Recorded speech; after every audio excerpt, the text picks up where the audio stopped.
Bom dia, jovens! Então, vamos lá para a apostila 2, capítulo 7. Na semana passada a gente fez o 6 e nessa agora a gente começa o 7. Lembrando que são 2 aulas por semana nossa. Portanto, cada capítulo uma semana, dividido o capítulo em 2 partes. Portanto, essa agora é o nosso capítulo 7, parte 1. Capítulo 7 que continua falando do Nordeste, né? Se a gente pegar ali na apostila, abrir no capítulo 7, ele vai ter este nome aqui, ó, região Nordeste, paisagens contrastantes, né? Esse capítulo ele vai falar um pouco da geografia física do Nordeste, tá certo? Então vamos dar uma olhada aí o que vem pra gente, né? O capítulo 7, parte 1. E vamos lá, ó. Logo de cara já aparece aí a listagem dos climas, né? Para a parte física, se eu não falei ali, a parte física é basicamente clima, vegetação, hidrografia e relevo, né? Essas 4 características aí. Então, o clima do Nordeste, professor, olha lá como é que está dividido. É fácil, né? São 4 variações climáticas aí no Nordeste, né? Pega lá mentalmente o mapa do Brasil. Deixa eu ver se vai aparecer aqui, ó. Eita, já tem o mapa do Nordeste aqui bem separadinho. Mas olha aqui, ó. O mapa do Brasil tá aqui, né? Na região Nordeste a gente tem esses estados aqui, ó. E assim se divide no mapa que está na apostila de vocês, tá? Tem um mapa que tem uma leitura um pouquinho diferente disponível na internet. Eu já trouxe os dois aqui para a gente debater. Mas ali, ó, o mapa, né, de 2014 aqui do Jurandir Ross traz essa classificação climática aí do Nordeste, né? Dividido em equatorial, clima equatorial, tá aqui, ó, né? Clima tropical semiúmido ou tropical continental, que é esse mais laranjinha aqui. O clima semiárido, né, do sertão nordestino. E o clima tropical úmido ou tropical litorâneo, que está aqui na bordinha. Tá bom? Então, reparem bem nesse mapa aí, ó. E esse mapa aqui também que vai aparecer na internet, né? Um pouquinho mais antigo, né? Mas é a mesma lógica, ó. Aqui você tem o equatorial, né? No outro ele estava um pouquinho maior. Aqui você tem no laranja o tropical continental, né? Nesse aqui ele está um pouquinho maior. Depois o semiárido aqui no meio e depois o tropical litorâneo, tropical úmido aqui no litoral, né? Tem uma diferencinha aí, mas a gente vai ver isso ao longo dos slides. Eu já coloquei para vocês diferenciando um do outro, né? A proposta é a mesma, dividir o Nordeste em climas, mas houve ali uma revisão, né? Esse aqui ele é um pouquinho mais moderno, então ele adequou ali a distribuição do clima, né? Novos estudos permitiram que fosse feita essa reclassificação. Mas tem uma que está certa e outra que está errada? Não, né? Você consegue explicar tranquilamente o clima por qualquer um dos 2 mapas, tá certo? Então vamos lá, ó. Passar aqui, né? Agora clima por clima. Olha lá o clima equatorial, galera. O clima equatorial, voltando aqui no mapa rapidinho, ó, pega ele. Olha lá, o clima equatorial, tá aqui, ó. Né? O clima equatorial ocorre no noroeste do Maranhão, tá lá naquela pontinha ali de cima do Maranhão. Equatorial é o mesmo clima da Amazônia, né? Quente o ano todo e com pluviosidade, com muita chuva, né? O tempo todo também. Tá certo? Como é muito quente, gera muito vapor de água, satura rápido, você tem precipitação também intensa o ano todo, né? O que você vai ter ali de paisagem? Você vai ter a floresta amazônica, né? Aquilo que vem como resquício da floresta amazônica, assim como você vai ter também palmáceas, coqueiros, palmeiras, né? Babaçu, cupuaçu, açaí, plantas ali daquela transição entre o que é floresta e depois o que vira sertão, né? Mangues e restingas próximos a rios, né? Então você vai ter ali essa combinação, esse mosaico de paisagens, de plantas, né? De espécies de planta dentro desse clima equatorial, tá certo? Olha aí o próximo, tropical continental, que no mapa de vocês aparece como tropical semiúmido, né? Ele tem uma distribuição, tá divergente ali naqueles 2 mapas, mas ele tem uma distribuição mais oeste e central. Central no sentido dos estados, ele pega o centro de alguns estados, né? Principalmente do Maranhão, do Piauí e da Bahia, tá certo? Mas também se estende ali por partes do Ceará, Rio Grande do Norte, Paraíba e Pernambuco, né? Se a gente pegar os 2 mapas ali, a gente consegue ver que em um deles ele atinge esses estados aqui, né? Rio Grande do Norte, Paraíba e Pernambuco. E também o Ceará um pouquinho, tá bom? Qual que é a característica principal desse clima, galera? duas estações bem definidas, né? Um verão muito quente e chuvoso e um inverno moderado e seco, né? Então a gente tem o equatorial lá, muito quente e chuvoso o ano todo, depois um nível abaixo, né? O tropical semiúmido, né? Que é a parte tropical mais para dentro do país, para dentro, por isso que ele é continental, tá certo? Duas estações, uma quente e chuvosa, outra com frio moderado e seco, né? O que você vai ter ali dentro desse território de dispersão, de formação do clima tropical continental? Cerrado, né? Vindo ali do centro-oeste, uma manchinha de cerrado dentro do nordeste, palmáceas também, né? A mesma vegetação lá da parte de cima daquela transição, você também vai ter alguma coisa semelhante dentro do tropical continental. E floresta ombrófila, né? Você tem uma parte do clima continental que também pega a floresta amazônica, tá bom? E vamos lá, galera. Tropical litorâneo, o tropical úmido. Acontece aonde? Na faixa litorânea, tá bom? O que ele vai pegar de território? Toda a costa brasileira do Nordeste, no caso, do Rio Grande do Norte até o sul da Bahia. Vou voltar aqui para a gente dar uma olhada. Olha ali, ó. Vou pegar nesse aqui. Olha aí, ó. Rio Grande do Norte até o sul da Bahia. Por quê? Porque ele é o tropical litorâneo. Ele vai pegar todo o litoral aqui, ó, né, que recebe as massas de ar vinda do oceano que vão chegar aqui. Por isso ele é o tropical litorâneo, tropical que vai ter mais chuvas. Vamos voltar ali para ele, ó. Do Rio Grande do Norte até a Bahia, né, pega 6 capitais de todo o Nordeste, quente e chuvoso, com um período de chuva mais irregular ali entre abril e julho, tá bom? O que vai ter ali no território do tropical litorâneo? A zona da mata, que é uma sub-região do Nordeste, e o Agreste Oriental, ou seja, o Agreste é dividido em dois, porque você tem morros, né? O Agreste ele acontece na transição dos planaltos nordestinos. Você tem ali o Planalto da Borborema e o Grande Planalto Nordestino, né? E o Agreste ele acompanha esses planaltos, né? Então você tem uma parte colada no clima tropical litorâneo e outra parte colada, né, virada para o sertão, tá certo?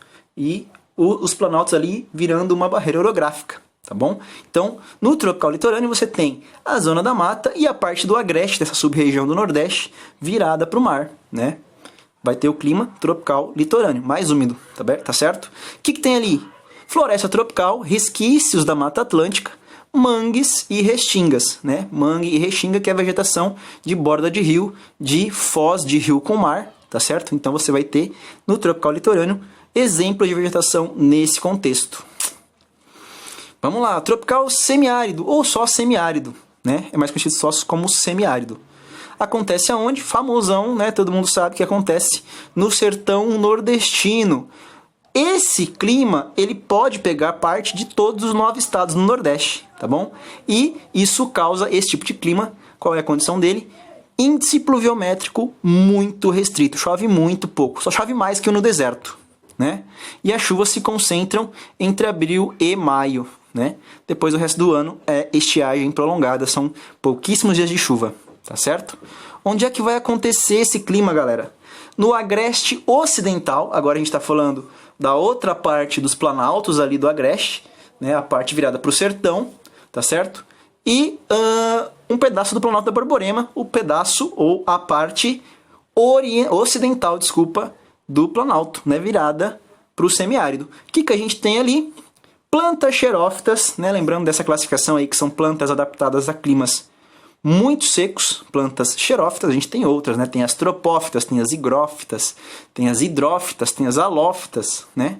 Mas as plantas xerófitas são aquelas que são adaptadas ao clima muito seco. Então a gente vai ter xerófita sempre associada ao semiárido. No Brasil, são duas palavras que aparecem sempre juntas. Clima semiárido, né? Planta xerófita. Por quê? Porque tem índice pluviométrico muito restrito, né? Pouquíssima chuva acontecendo. E o que tem além de plantas xerófitas? E o que é planta xerófita, né? Planta xerófita é cacto, vegetação de clima de deserto, tá certo? O que você tem além dos cactos, professor? Tem arbusto e algumas árvores de porte médio muito dispersas umas das outras, né? Esse clima, ele é um pouco mais seco do que o cerrado. Na verdade, não é um pouco não, ele é bem mais seco que o cerrado. O cerrado ainda tem uma estação chuvosa, mais longa, mas o semiárido ele quase não tem chuva, tá certo? Portanto, a vegetação é mais escassa do que no cerrado ainda, tá bom? Vamos para frente. Como é que acontece? Né, o pessoal às vezes fica na dúvida, eu já falo sobre isso bastante ali do Planalto da Borborema para vocês, mas o que acontece ali, né, no Nordeste que explica a seca? Olha aí, tá bem fácil nesse desenho, ó. Chega ali, né, pelo Oceano Atlântico, uma corrente de ar úmida, né, vinda do mar, ela encontra aqui, ó, um dos planaltos, é o Planalto da Borborema. Ela encontra esse planalto logo no início aqui, no início sentido territorial, são quilômetros, né? Ela encontra um planalto aqui logo no início. Essa nuvem, né, da corrente de ar úmida que vem cheia de água, chove aqui, né, ela satura e derrama a precipitação dela nessa face do planalto e, portanto, também na zona da mata, né? Acaba chovendo aqui e essa corrente úmida se transforma numa corrente seca, né? Ela continua entrando no território, mas ela perde a umidade porque a umidade toda caiu aqui, tá certo? Então, olha bem, ó. Ó o agreste aqui, ó. O agreste oriental e a zona da mata, clima tropical litorâneo. O agreste ocidental e o sertão, tropical semiárido, né? É isso aqui, ó. Semiárido, opa, passou sem querer. Semiárido litorâneo. Semiárido litorâneo. Isso aqui uma barreira orográfica. O que ela faz? Segura a umidade da massa de ar de um lado. Quando a massa de ar atravessa aqui, ela vem seca, né? Não tem chuva, ó.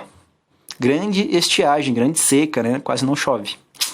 Fechou? Isso aí vai explicar, então, essa relação que eu falei para vocês, né? Esse esqueminha aí que acontece lá no Nordeste. Por que tem um clima tão úmido de um lado e, de repente, do outro lado, você tem um clima muito seco, né? Próximo do litoral, por conta dessa questão do relevo, né?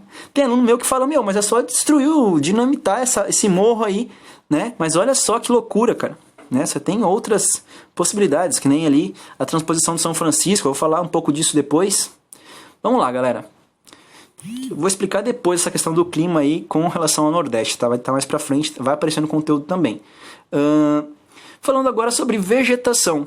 A vegetação no Nordeste, como vocês viram aí que tem vários climas, é claro que no Nordeste também vai ter várias vegetações.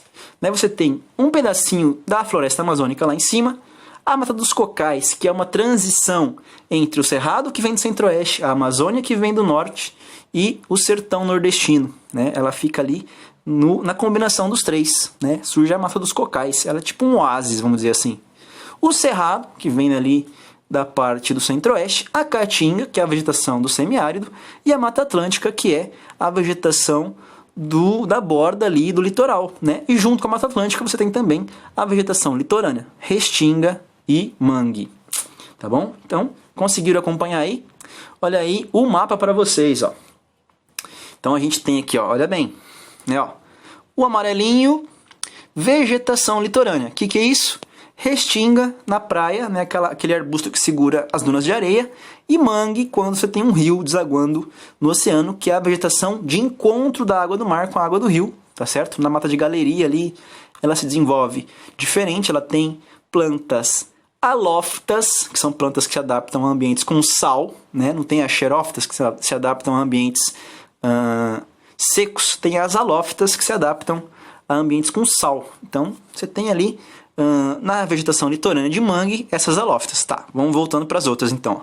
Além da vegetação litorânea, olha aqui, ó, Mata Atlântica. Vestígios de Mata Atlântica, claro que não está assim, né? Ela foi muito desmatada desde sempre, desde quando os europeus chegaram aqui, né? Um resquício aqui no centro da Bahia. Olha aí, o que mais? Né? Você tem Mata dos Cocais aqui, ó, não falei para vocês, ó, encontro do Cerrado, da Caatinga e da Mata Atlântica aqui, ó, a combinação dos três vai formar a Mata dos Cocais. O Cerrado vindo aqui do centro-oeste, a Mata Atlântica vindo aqui do norte. Opa! Vamos lá. Sertãozão, né? Porque aqui, ó, nessa faixa a gente vai ter os planaltos que eu falei para vocês, né, ó, como se tivesse aqui acompanhando essa divisão um monte de planalto, de morro aqui, segurando a chuva que vem do mar e não deixando chover no meião aqui, né? Olha só como a gente já consegue entender essa relação, né? Não é só olhar o mapa, tem um monte de coisa aqui que explica, né? O que explica a Mata dos Cocais? A combinação das três. O que explica o sertão aqui? A existência do morro, tá bom? Bora lá. O que tem, então, em cada vegetação dessa, né? A gente já falou dos climas, vamos falar das vegetações, então. A floresta amazônica, aí vai começar a aparecer um monte de nome que a gente já viu, né? Você já tem a listinha lá. Lembram que eu falei? Olha, anota no caderno, no começo do ano. A gente nem tinha ido para as aulas online ainda, né? Vocês copiaram lá o que é latifoliado, o que é perene, o que é ombrófila, né? Vocês têm tudo isso aí no caderno, tá bom? Então, vamos lá, galera. Ó, floresta amazônica. Classificação das plantas, né? Das folhas, do comportamento dela em relação ao clima. Folha latifoliada, folha muito grande, são árvores grandes, né? Folhas perenes, elas estão sempre verdes. Você não vai ver na floresta amazônica árvore com coloração de folha amarela, por exemplo, é raro, né? Não como os outros tipos de planta que secam a árvore em algum momento. Na Amazônia não, ela está sempre verde, está sempre viva, né? Ombrófila densa é uma floresta que tem várias camadas. Tem árvore pequena, árvore grande, árvore gigante, tem arbusto, tem gramínea, tem bromélia, tem tudo, né? É uma floresta com grande diversidade, tá bom? E o que você tem de adaptação no ambiente da floresta amazônica? Planta higrófila, que é planta onde chove muito. Planta hidrófila é planta que nasce dentro do rio, né? Na floresta amazônica tem rio a dar com pau. E planta halófita, que é quando o rio chega no mar, né? Você tem encontro da água salgada com água doce, e aí você tem adaptações a esse tipo de ambiente. Então, na região amazônica, né? Na floresta amazônica, você tem higrófila, hidrófila e halófita. Beleza? Vamos lá, então. Mata dos Cocais, olha aí, ó. Importante aqui, ó. Transição entre outras três vegetações, né? Como ela é um oásis, vamos dizer assim, né, esteticamente falando, ela é composta por palmeiras, palmáceas e coqueiros, né, de várias espécies.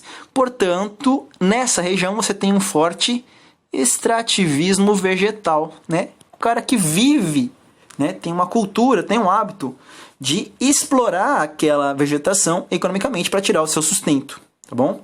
Então, lá na Mata dos Cocais, a economia e a cultura gira muito em torno dessa floresta, da Mata dos Cocais. Assim como acontecia no norte com a borracha, por exemplo, que você tinha os seringueiros, lá você tem os extratores, né, de sementes, de raízes, de frutos, né, de polpas, de cascas, tá certo?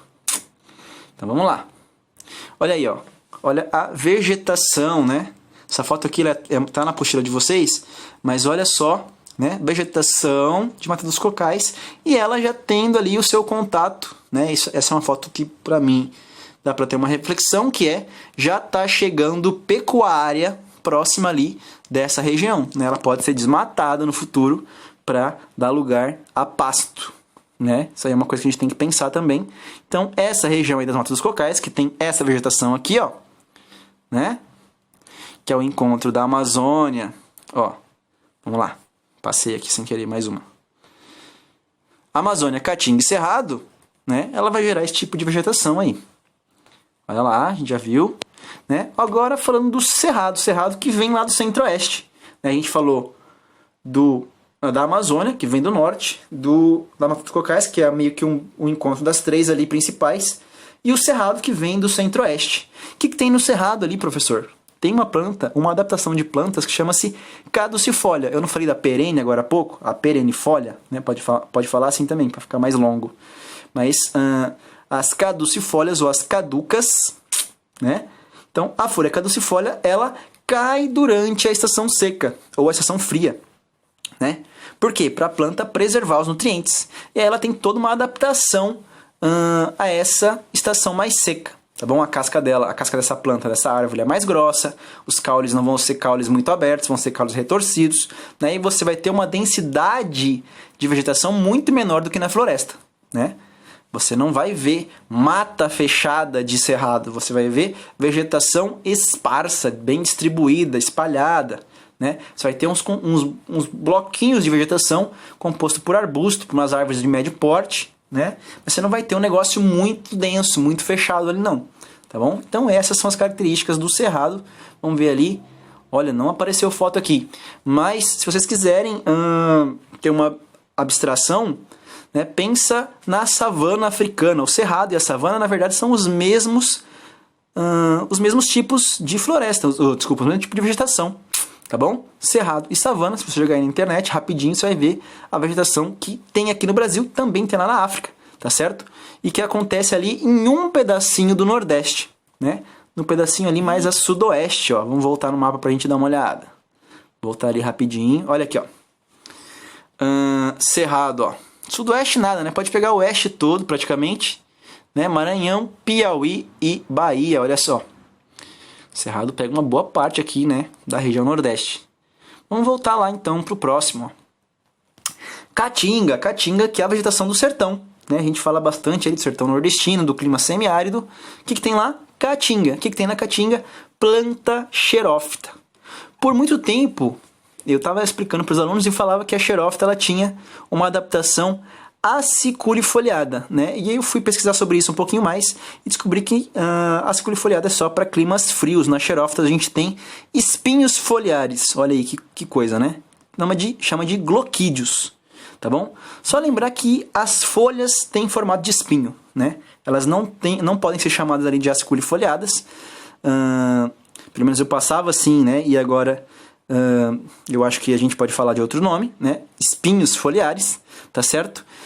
Como não tem muita folha, né? A vegetação ela já é restrita no sentido da umidade, você tem uma adaptação dessa planta. Como não tem folha, como não tem tanto galho, o próprio caule da planta faz fotossíntese, né? Geralmente é a folha que faz. E aí você tem uma adaptação que é o cladódio, um caule que faz fotossíntese, tá bom?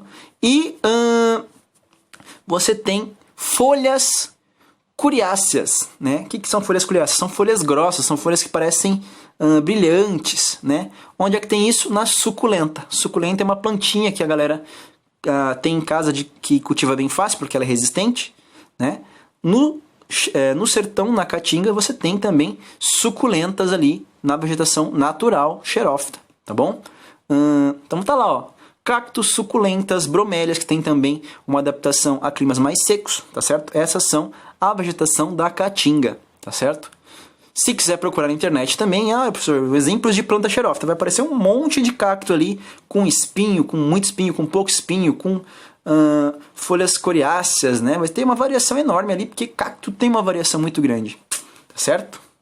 Então, vamos lá. Olha aí, ó, apareceu. Né? Na apostila de vocês, ela faz essa comparação aqui, ó. Essa imagem e essa imagem. Opa! Fui, sem querer. Essa imagem... Eita, lelê. Vamos lá. Uma hora eu ganho. Essa imagem e essa imagem aqui, ó. É o mesmo lugar, repara, ó. Estrada, né? Estrada aqui. É o mesmo lugar, só que um com muito tempo sem chuva e o outro depois que a chuva volta naquele período mais curto ali, tá certo? Para aquele território, para aquele clima, para aquela vegetação. Quando tá muito seco, olha a vegetação ali, galera, totalmente amarelada, totalmente seca, né? Você tem o surgimento ou o desenvolvimento ou a manutenção, a resistência só de vegetação xerófita mesmo, muito adaptada a essa seca. Quando chove, não, aí volta o verde, né? As plantas dão uma respirada, dão uma crescidinha, dá uma vida no ambiente, tá certo? Olha bem, né? A pessoa, às vezes, eu falo assim, nossa, é clima seco, tal, parece que vai virar um desertão, né? Um negócio que é lá no meio do Saara. Não é bem assim, ó. Tem vegetação, só que ela é uma vegetação pobre. É uma vegetação que não se desenvolve, ela é muito resistente. Ela já está ali como um ato de resistência à natureza, ela se adaptou a estar ali. Mas ela não é muito diversificada. Se você for fazer um levantamento das plantas ali, vai ter muito menos planta do que na floresta, tá certo? Por quê? Porque essas plantas são adaptadas à seca. Grande parte delas são cactos ou cactáceas, tá certo? Mata Atlântica, agora vamos voltar para uma floresta, né? Que na verdade não existe quase, já foi muito desmatada porque é a floresta do nosso litoral, tá certo? Mas as características dela basicamente são as mesmas da floresta amazônica. Por quê? Porque são florestas, né? Folha latifoliada, perene, ombrófila densa, tem todos os estágios de tamanho, tá certo? Higrófila, né? Em regiões com muita chuva, a gente tá falando do litoral. hidrófila dentro dos rios, Vitória Régia, por exemplo, e alófita, quando você tem o encontro do mar com o rio, tá certo? Naquela região mais de mangue, mais salobra, tá certo? Isso aí a gente tem na Mata Atlântica. Vamos lá, ó. Mapa que aparece no material de vocês, ó. Ele traz aí todas as informações que a gente está estudando. Traz o Nordeste, né? Então a gente pode ver aqui a Mata Atlântica, na verdade, ela não é dominante, né? Ela tem uma parte muito pequena a se comparar nos outros territórios da Mata Atlântica, mas está aqui, né? Foi desmatada? Foi, porque desde o início da colonização a Mata Atlântica só tomou paulada, né? Extraíram para o Brasil, depois exploraram para urbanizar, para expandir, então ela foi sendo minguada durante o nosso desenvolvimento. Tanto que hoje restam aí entre 3 a 7%, depende de onde você lê essa informação. É muito pouco, né? 3% de uma floresta que era grande, olha só o tamanho dela, né? Se distribuía por tudo isso. Olha o que tem hoje, é só o ponto verdinho escuro, é muito pouco, né? Sobrou muito pouco. Então vamos lá, passando aqui agora. Vegetação litorânea, né? No mapa que a gente viu lá no começo, é a vegetação da parte amarelinha ali, ó. O que tem no litoral, gente? Aquela vegetação que vai aparecer na floresta amazônica e vai aparecer na Mata Atlântica. Afinal, ela está inserida dentro desse contexto das duas, né? O que é? Vegetação de mangue, né? Encontro da água do mar com a água do rio, com alófita e hidrófita, ou hidrófila, né? Plantas que nascem em água salgada e plantas que nascem dentro da água. Tá certo? E você tem algumas adaptações justamente por essa combinação de fatores. Muita água e muito sal. Você tem raízes aéreas, raízes de suporte que vão meio que segurar a planta ali naquele ambiente que não é tão estável, o solo é frágil, né? Movediço. E pneumatóforas. Pneumatófora. Pneumatófora é a planta, é a raiz que respira para fora da água, ela cresce para cima. Tá? Raízes aéreas são plantas que lançam raízes em alturas muito grandes. Tá certo? Para evitar esse contato muito intenso. A raiz nasce, por exemplo, num tronco, né? Seria mais ou menos isso. Então ela nasce acima da água e tenta tirar os nutrientes de uma outra forma, não direto no solo, tá certo? E raiz de suporte, ela vai nascer e vai abrir, né, para fora da terra, para sustentar, né, dar mais suporte mesmo, por isso que esse nome, dá mais suporte ao caule, ao crescimento da planta, tá certo? Então você tem no mangue essas 3 adaptações de raízes, porque é um local muito úmido, né? O solo é extremamente movediço, é extremamente lamoso, né? O mangue ele tem lama, tá certo? Basicamente é isso. Então, como é que a planta vai nascer na lama? Tem que ter a sua adaptação, tá bom? Restinga. Restinga são plantas que nascem nas áreas de dunas, né? Na faixa de areia ali do território, tá bom?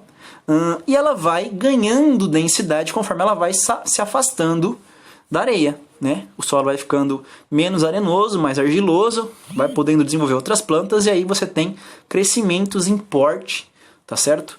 De estágios diferentes. Primeiro ali a plantinha rasteira, que só segura a areia, né? Não deixa a duna se movimentar tanto. Depois vai surgindo algumas árvores. É basicamente, se você, para quem mora no litoral aqui como a gente, né? É você fazer uma trilha até chegar numa praia que é mais ou menos deserta. O que você vai passar? Arbustos, né? Umas árvores de porte médio, você pode até entrar numa matinha ali, mas não é uma mata tão fechada, né? Depois arbusto e depois vira gramínea, aquelas folhinhas que correm por cima da areia ali, né? Parece um arbusto bem ralinho, aquilo ali é a restinga, tá bom? Então, bora lá. Relevo e hidrografia, né? Tá separado aí, ó, nessa parte aqui o relevo, nessa parte aqui a hidrografia. Então, o que tem ali, galera, no relevo e na hidrografia? De importante, assim, que vão aparecer em vários lugares, né?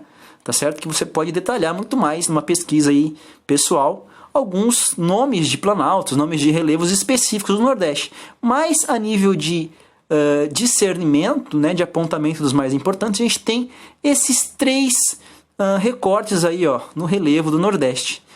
A Serra dos Carajás, que é riquíssima em depósitos minerais de ferro, né? Fica ali no Pará e na divisa do Pará com os outros estados, tá certo?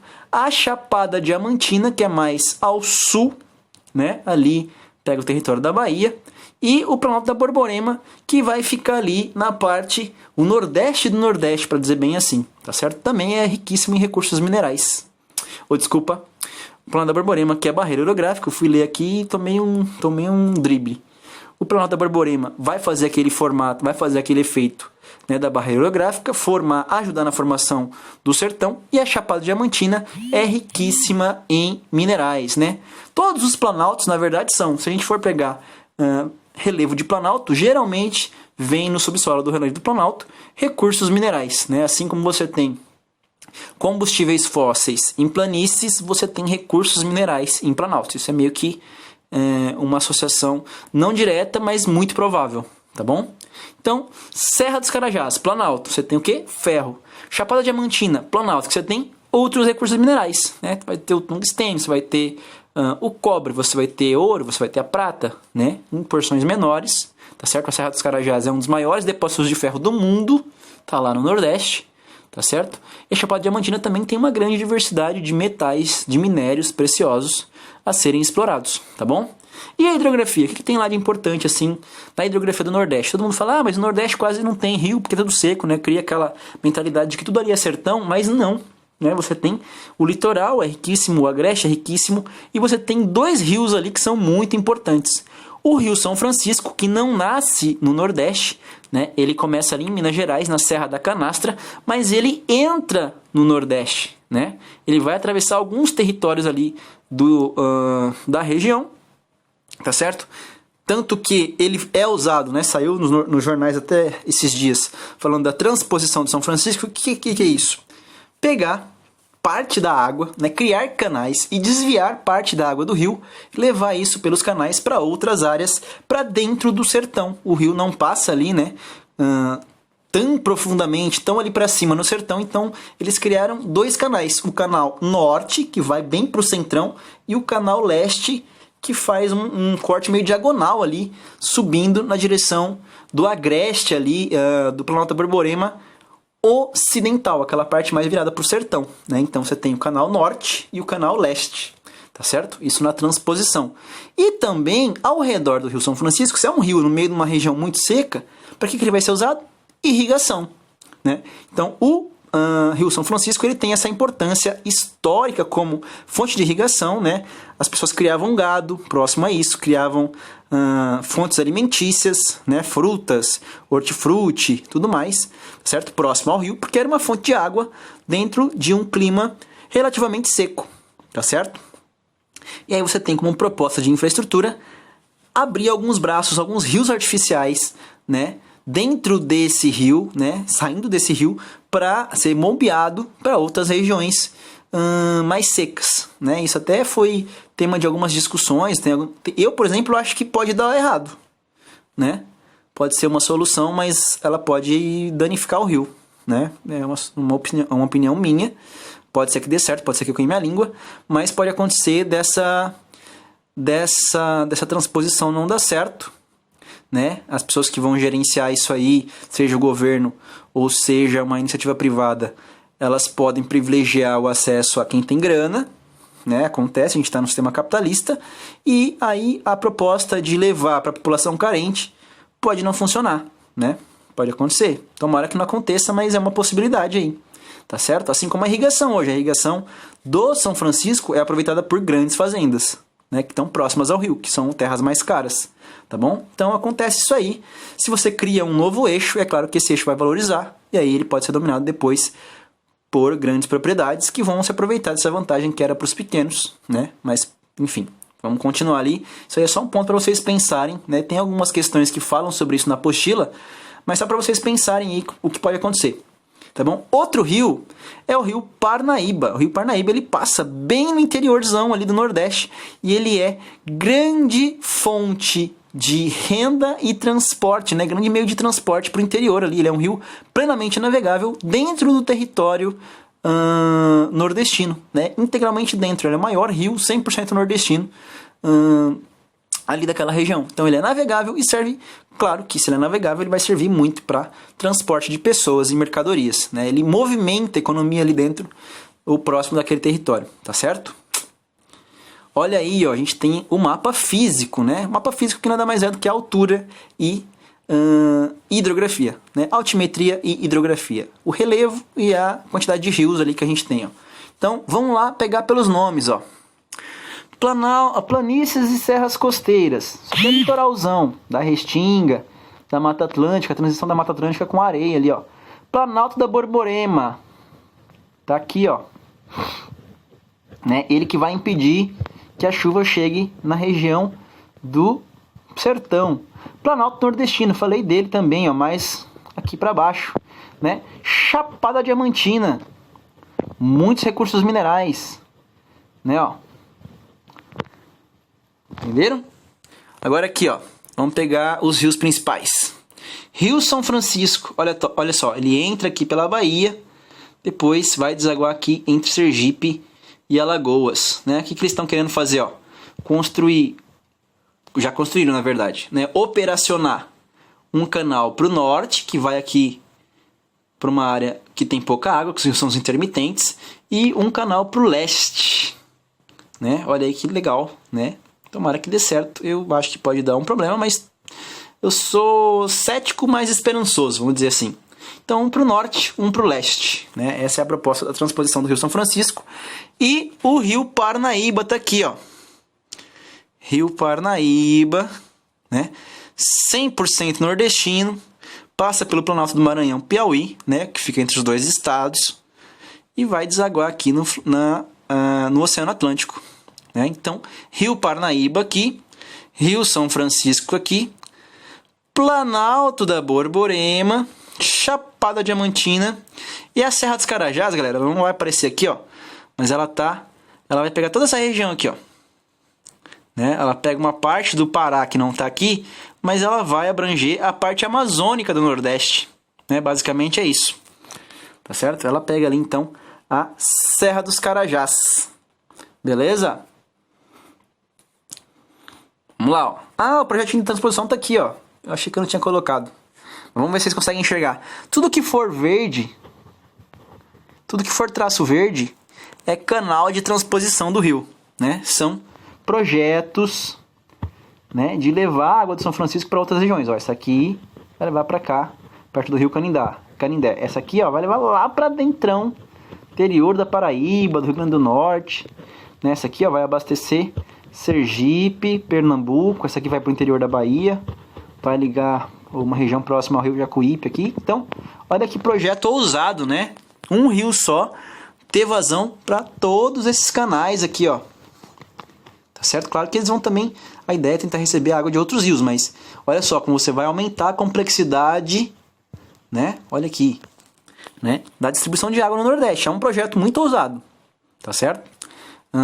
E necessário, não estou dizendo que ele é desnecessário, a questão é que tem que ser bem planejado, né, para dar certo. E já está se arrastando há tantos anos que a gente torce para dar certo, mas é igual a ponte aqui, né? Gastou um monte e aí agora ficou boa, legal, né? Massa, dá para pedalar ali, meio de transporte também, né? Uma via de transporte, vai ficar melhor ainda. Mas até chegar, né, o gasto que já foi feito, né, a transposição de São Francisco é a mesma coisa, né? Se gastou muito tempo, muita grana para um projeto que tem seu risco. Esse é o ponto. Tá certo? E aí a gente chega na conclusão que quiser, vai da sua leitura do caso, né? Olha aí, já acabou. Essa aqui foi rapidinha. Vou deixar aqui pra gente então a transposição de São Francisco, né? E vou falar com vocês sobre essa aula então. Galera, é o seguinte, junto com esse vídeo, vai para vocês aí a correção dos exercícios da apostila, capítulo 7, né? Na parte 2, vai para vocês a correção dos livros suplementares, capítulo 7. Então, vocês já se organizem aí na correção, tá certo? Vocês têm bastante tempo para se organizar nesse sentido. No dia da prova, tá certo? Vocês vão me entregar essas respostas lá, como vocês fizeram no trimestre passado, por imagem. Eu vou explicar para vocês como é que faz para salvar em zip, para salvar em RAR, que são arquivos de compactação. Não precisa mandar uma por vez, você vai mandar um arquivo só, tá bom? E a ideia então é que vocês façam isso conforme a gente vai avançando no conteúdo, vão fazendo os exercícios, vão fazendo o livro suplementar. Isso vale nota, tá explicadinho lá naquela folha, tá certo? A data de entrega também tá naquela folhinha do cronograma lá, tá certo? E o que mais? Deixa eu ver. No final do capítulo 7, ou seja, na próxima aula, vocês vão receber também a lista de exercícios com os temas da prova, né? Vocês lembram lá da lista de 10 questões? Então, vocês vão receber também isso aí. E a ideia é que vocês respondam durante essa semana esses exercícios para já estudar para a prova, que na semana seguinte a gente vai ter correção daquele exercício e depois uma revisão ao vivo para aí sim fazer uma prova, tá certo? Então a gente tem ali 2 semanas, 1 semana e meia de preparação para a prova, tá certo? O capítulo 7 é o segundo capítulo da prova, portanto a gente já fecha esse conteúdo para a primeira prova. E estudem, então, se organizem, tá certo? Não deixem acumular o conteúdo para a gente conseguir fazer um processo de formação, de avaliação bem legal para vocês. Se tiverem alguma dúvida, galera, aproveita, eu tô tentando falar isso pro pessoal durante os vídeos, que é o seguinte, a gente está no YouTube, né? Eu sempre posto meus vídeos no YouTube. Não tem só eu de professor, eu inclusive pesquiso conteúdos de outros professores para tentar trazer informações legais para a aula, tá bom? Então tem outros professores ali, tem outras aulas, né, que a gente pode acessar gratuitamente pelo YouTube. Se tiver com alguma dúvida muito forte, joga no Google ali, volta aqui, dá uma lida na apostila, faz anotação, usa o caderno, né, faz um estudo ali para vocês terem esses esclarecimentos. Ficou com alguma dúvida, né, não conseguiu solucionar com as ferramentas que a internet te proporciona, aí você fala, professor, eu fui pesquisar ali, não consegui, né? Eu não consegui entender a sua explicação, ficou meio confuso, ou na apostila não estou conseguindo entender tão claramente, manda uma mensagem para mim no Clipe Escola e a gente conversa, tá bom? A ideia então é que nessa semana vocês recebam a segunda parte desse capítulo, do capítulo 7, e aí a gente termina esse conteúdo e aí começa a se preparar para a prova, tá bom? Então é isso, galera, fiquem bem. Bons estudos, bom descanso, tá certo? E a gente se fala na próxima aula.